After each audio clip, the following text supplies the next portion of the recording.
Welcome back to the channel. If you're new to the channel, welcome to the channel. Today is a typical day. This is a typical day in van life. It's not all rainbows and sunsets and cliffside views.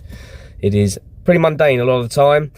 It's raining, as per usual. So our solar isn't doing a lot. Our house battery died last night in the middle of watching a film. Luckily, we were on the EcoFlow, so the film didn't shut off, but the diesel heater did.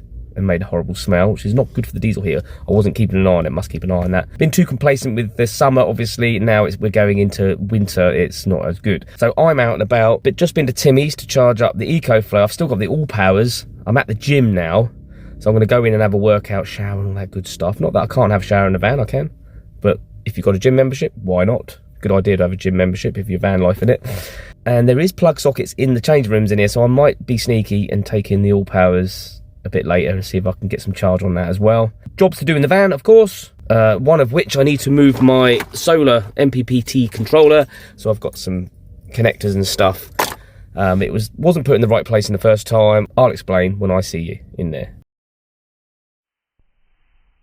Okay, back from the gym. Got me connectors. And it's already 3:15. I mean, this is the reality of it all. Got up, what, 7 o'clock. Had coffee this morning, done the usual emails and whatnot on like you do in the morning. Finished listening to Matthew from the New Testament. Went to Timmy's, had breakfast, had coffee, charged the batteries up, went to Home Base. Went to Home Base, paint for Harley's roof because she's got a leak. They don't do that kind of thing, so I'm gonna have to order online. Then went to Home Bargains to get some gas. Then went to the gym, did a workout, had a shower, charged up the other power station, not fully, just a little bit. Then got back here, had some poached eggs on toast, had some cake, and it's now 2:45, and I'm only just starting to do jobs. I'm not complaining.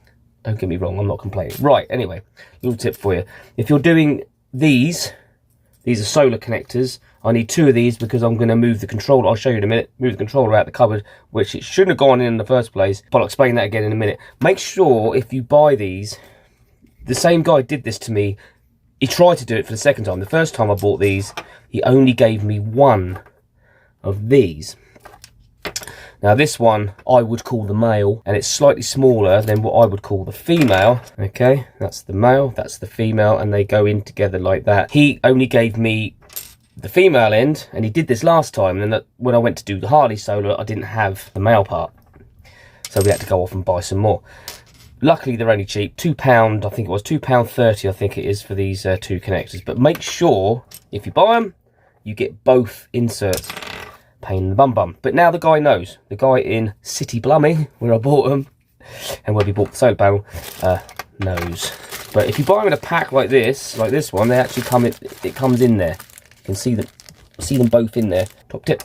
All right, so this is the cupboard where the MPPT controller is. It's not supposed to be in there. Originally, I had a cheaper PMV, PWV, or whatever they are, the cheaper one anyway, and this cupboard wasn't here, and I had it on the wall there so I could see the controller, obviously. But then later on, an afterthought was to build this cupboard here. I'd already wired it in, and then later on we changed it to an MPPT, sorry, and now that's in there on its side. But that has to go into this cupboard down here.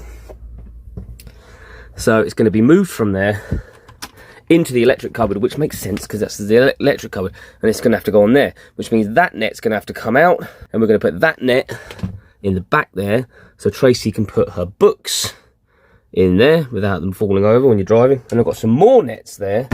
One's going to go here, I think, and one's going to go down there so we can put shoes in like they are in there. And this is the other thing about our van life experience anyway. We did these vans very quickly. I say vans because I did one for my daughter, and we did ours literally within 6 months. 2 vans fully converted, and we were gone. We were living in them. So we set them up as we thought they would work, and then as time goes on, we're 16 months in now, things get changed. So it's like doing jobs twice sometimes, even 3 times sometimes. And you could say, yeah, why didn't you do it right the first time? Well, it was right in the first time, and then we changed things. That's going to happen, I think. Even if you completely, fully plan out your van build or your conversion, you'll still end up doing this kind of thing, I guarantee it. Because you upgrade, new things come out, better things come out, you discover something doesn't work for you. It's like, for instance, originally we had an induction hob here and we had an air fryer. Excuse the mess, I'm working. But obviously we didn't realise that our power wasn't enough. 200 amp hour lithium, 300 watts on the roof, and it just wasn't enough. The air fryer and the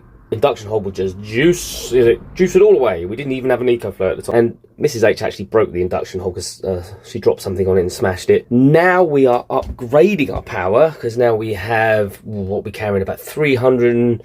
I think we're carrying about 385 amp hours of lithium at the moment, but we're going to go higher than that. And we've currently got 400 watts with an MPPT on the roof, but that's going to be 700 watts soon. So we're going to go back to induction hob and air fryer as originally planned. Possibly get rid of the gas oven and maybe just keep a gas burner for an extra.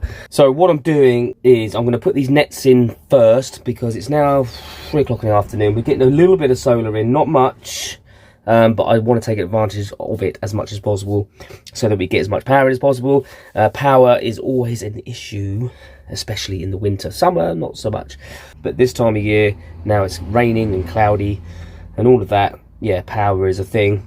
So at the moment, we've got about, I think we've got about 30% on our house battery, which equates to about 60 amp hours. But I do have a full EcoFlow, which is 85 amp hours, and I have a 67% on the all powers. I'm not going to do the math on that, but that's about 50 amp hours. So we got enough for today, tonight, tomorrow, whatever. I think the sun's coming out tomorrow as well, which is going to be a big help. I'll tell you how much we're having. At the moment, the house battery's charging up at about 6 amp hours. 6 amps, which isn't great, but it's something. Which equates to about, I don't know, 80 watts or something like that, off a 400 watt panel. So yeah, you get the idea. This is another thing that's going to get sorted out. This swings about even when you're walking around the van. This is the projector screen, and it makes that noise. Really annoying. Does it all the time when you're walking around. So I want to fix that up to the ceiling here so it doesn't swing around. I'm going to figure that out in a minute. T-Bone and I will do a live stream, as I said in the last video, when we get to 1,000 subscribers, and we'll talk more in depth about our experience as full-time van lifers over the last 16 months since we gave up a house and moved into the van. But like I was saying, it's no different really to if you're living in a house. You're always changing stuff. You're always like redecorating, or you want to change this, want to change that. That would be good. That doesn't work. Same thing, living in a van, constantly improving, constantly changing, coming up with new ideas. Things annoy you that you didn't think would annoy you. Like we had a Logan table in here, that didn't last long, that thing was terrible. Alright, so that's the idea with that. Let's stick some books in it. Voila! Recommend these highly for van life, these nets. We've got them absolutely everywhere, and they're just really convenient, really strong. I mean, I've even got one down there, look, holding my laptop in place. You've seen this cupboard, there's obviously that one's gone now, but we've got nets there. No, not there. Every single one of the cupboards in the kitchen has nets. Up here we put the tea towels in. Nets by the door. Obviously more stuff in there. Just really, really good. Really, really cheap way of storing stuff. Makes everything secure and neat and tidy. Don't know where she gets them from. Shein maybe, something like that. Amazon, I don't know. Easy to find. Comes in all different sizes as well. Bingo Mass. Bingo Mass 2. Bingo Mass 1. Bingo Mass 2. And then we got these things, these pots which hang up.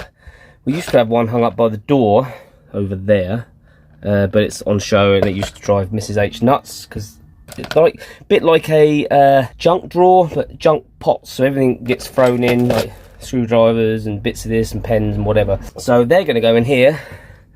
One screwed up there and one screwed up there via these hooks. That's what she's given me, so let's do that. There we go, pots. Brilliant. Yes. Okay, so that leads us on to this. We're only getting 1.2 amps of power from the solar now, so I'm going to go up there, disconnect it, disconnect all this, use my connectors, hopefully, to connect it so I can move it. Yeah, brilliant.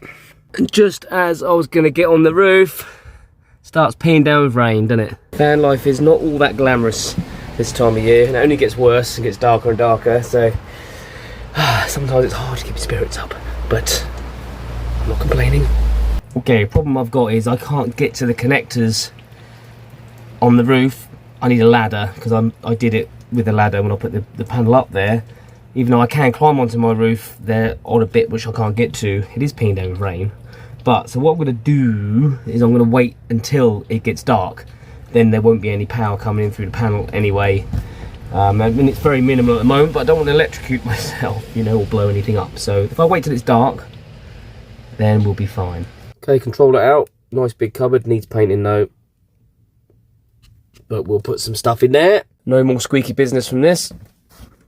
Screwed up to the failing. And there's the solar controller neatly there. Room for the second one to go there. Bingo mess. What the...